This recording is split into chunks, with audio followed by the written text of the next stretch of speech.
ഒരു ഹാള്, ഒരു കൊച്ചൊരു മുറി, ഹൽവത്തിന്റെ ഇരിപ്പിരുന്ന്. നഫീസത്തുൽ മിസ്രിയ റളിയല്ലാഹു തആല അൻഹയുടെ മുമ്പിലൂടെ ഒരാളിങ്ങനെ നടന്നു പോവുക. തലയിൽ ഒരു കർച്ചീഫ് ഇങ്ങനെ വലിച്ചു കെട്ടിയിട്ടുണ്ട്. വിളിച്ചു, എന്തേ നീ കർച്ചീഫ് വലിച്ചു കെട്ടിയേക്കുന്നേ? തലവേദന സഹിക്കാൻ പറ്റുന്നില്ല, അതുകൊണ്ടാ. നിനക്ക് എപ്പോഴാ തുടങ്ങിയേ?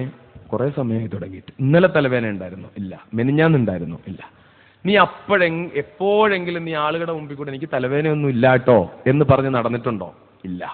ഇപ്പൊ റബ്ബ് ഒരു ചെറിയ തലവേദന നിന്റെ പടച്ചോൻ തന്നപ്പോ, ഇത്രയും കാലം നിന്റെ തലയ്ക്ക് ഒരു വേദനയും തരാതെ കാത്ത റബ്ബ് ഒരു ചെറിയ തലവേദന വന്നപ്പോ നീ ഇങ്ങനെ ഒരു സാധനം വലിച്ചു കെട്ടിയിട്ട് എനിക്ക് തലവേദനയാ എന്റെ റബ്ബെന്നെ തലവേദന എന്ന് പരീക്ഷിക്കുക എന്ന് പറഞ്ഞ ആളുകളുടെ മുമ്പിലൂടെ ഇങ്ങനെ നടന്നു പോണോ? അത് ഊരി മാറ്റി. നീ അള്ളാഹുവിനെ, നീ അള്ളാഹു ദയയില്ലാത്തവനാന്ന് നീ ആളുകളോട് കാണിക്കല്ലേ? നീ അത് ഊരി മാറ്റി. കൂട്ടുകാരനെന്ന് പറഞ്ഞുകൂടാ, ഒരു സഹോദരൻ, വളരെ സ്നേഹപൂർവ്വം പെരുമാറുന്ന ഒരു സഹോദരൻ, ഒരുപാട് സഹായിക്കാറുള്ള ഒരു സഹോദരനാണ്. എത്രത്തോളം എന്നാൽ അള്ളാഹു റബ്ബുൽ ഇസ്സത്തിന്റെ മഹത്തായ അനുഗ്രഹം കൊണ്ട് ലക്ഷങ്ങളുടെ ബിസിനസ് നടത്തുന്ന അയാൾ ഇന്ന് വരെ ഒരു നയാ പൈസ പലിശയായിട്ട് ബന്ധപ്പെട്ടിട്ടില്ല. അങ്ങനൊക്കെ കഴിയോ? കഴിയും. ഇന്നത്തെ കാലത്തും പറ്റുമോ? പറ്റും. എത്ര ആളുകൾ ഞാൻ കാണിച്ചു തരാം. പലിശയുമായി ബന്ധപ്പെടാത്ത, പലിശയുടെ ഒരു രൂപ പോലും പലിശ ഭക്ഷണത്തിൽ ചേരാത്ത, കച്ചവടത്തിൽ ചേരാത്ത, പലിശയിൽ നിന്ന് പാടെ അകന്ന് നിൽക്കുന്ന നിരവധി മുഅ്മിനീങ്ങൾ ഇപ്പോഴും ഉണ്ട്. പക്ഷെ നമുക്കൊക്കെ ഇത് കേൾക്കുമ്പോൾ ഇവരൊക്കെ ഏത് കാലത്താണ് ജീവിക്കുന്നേ? ഞാനിപ്പോ കണിയാപുരത്തൊരു പ്രസംഗം നടത്തി. അത് അൽഹംദുലില്ലാ റബീഉൽ അവ്വൽ 11 അതുകൊണ്ട് തന്നെ ഞാൻ വളരെ ആവേശഭരിതനായും വളരെ സന്തോഷത്തോടും പ്രസംഗിച്ച്. 10 കൊല്ലത്തിന് ശേഷമാണല്ലോ റബീഉൽ അവ്വൽ പ്രസംഗിക്കാൻ പറ്റുന്നത്, റസൂലുള്ളാഹിയുടെ ജന്മദിനത്തിന്റെ തലേന്ന്. അതുകൊണ്ട് ആ പ്രസംഗം കുറച്ച് മറ്റു പ്രസംഗങ്ങളെക്കാൾ എനിക്ക് തന്നെ കുറച്ച് സന്തോഷം തോന്നിയ പ്രസംഗമാണ്.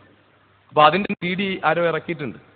അപ്പൊ ആ CD കേട്ട ഒരു സഹോദരൻ, പെരുമ്പാവൂരുള്ള ഒരു സഹോദരൻ, പലിശയൊക്കെ ആയിട്ട് ബന്ധപ്പെട്ട ആളാ. 3 പ്ലൈവുഡ് ഫാക്ടറി ഉണ്ടായ, പലിശയും ലോണും പ്രശ്നമൊക്കെ ഉള്ള ആളാണ്. പലിശയെക്കുറിച്ച് ശക്തമായി പറയുന്ന കേട്ടപ്പോൾ അയാൾ ആ പ്ലൈവുഡ് ഫാക്ടറിയിൽ ഒരെണ്ണം അങ്ങ് വിറ്റു.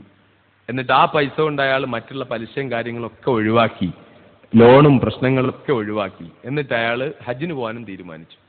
ഈ സംഭവം അയാളെ പറയുന്ന എൻ്റെ അടുക്കൽ ഈ റമദാനിൽ എന്നെ കാണാൻ വന്നപ്പോൾ കോയമ്പത്തൂർ ജയിലിരിക്കുന്ന സഹോദരന്മാർക്ക് പറ്റുന്ന ചിലരിൽ നിന്നൊക്കെ സക്കാത്ത് വാങ്ങിയിട്ട് റമദാനിൽ ഞാൻ അവിടെ ഇരിക്കുമ്പോഴും അവരുടെ കുടുംബങ്ങൾക്ക് എത്തിച്ചു കൊടുക്കാറുണ്ടായിരുന്നു. കഴിഞ്ഞ വർഷം എത്തിച്ചു, അൽഹംദുലില്ലാഹ്. ഈ വർഷവും കുറെ പൈസ അങ്ങനെ സമാഹരിച്ചിട്ട് എത്തിച്ചു കൊടുത്തിരുന്നു. അവരുടെ വീടുകളിൽ വളരെ കഷ്ടപ്പെടുന്ന 70ഓളം കുടുംബങ്ങൾ, ദാരിദ്ര്യത്തിന്റെ വളരെ മൂർധന്യാവസ്ഥയിൽ കഴിയുന്ന കുടുംബങ്ങളാണ്. അപ്പൊ അതിന്റെ ഒരു ഭാഗം തരാൻ വേണ്ടി ആ സഹോദരൻ വന്നപ്പോൾ പറഞ്ഞു, നല്ല നിസ്കാരമൊക്കെ ഉള്ള ചെറുപ്പക്കാരോട് ഞാൻ ഈ പലിശ ഇല്ലാതെ കഴിയണമെന്ന് പറയുമ്പോൾ പറയും നിനക്ക് വട്ടാന്ന് പറയും. പലിശ ഇല്ലാതെ കഴിയണമെന്ന് പറയുമ്പോൾ നിനക്ക് വട്ടാണെന്ന് പറയും.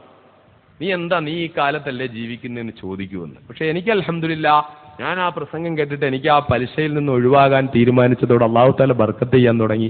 ഒരുപാട് അനുഗ്രഹങ്ങൾ, വിൽക്കാതിട്ടിരുന്ന ഒരു ഭൂമി വിറ്റുപോയി, ഒരുപാട് ബർക്കത്തുകൾ പടച്ചോൻ ചെയ്തു. എൻ്റെ ബാധ്യതകളൊക്കെ അവസാനിച്ചു. ഞാനിപ്പോൾ ഹജ്ജിന് പോകാനും തീരുമാനിച്ചു.